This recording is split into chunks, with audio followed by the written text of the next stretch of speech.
Teacher Jane po. Diretso na tayo sa tip number 4.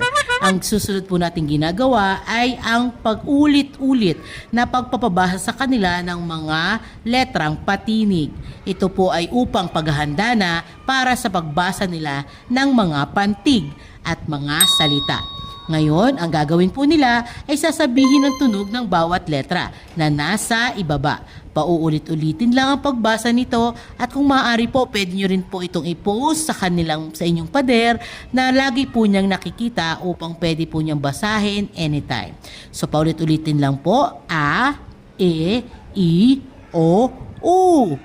E, I, O, U, A. Mahalaga din po na itinuturo ang malaking letra upang sa gayon hindi po sila naliligaw. Ito ang A, ito ang E, I, O, U. Paulit-ulitin lang po yan, i-jumble-jumble at tip na.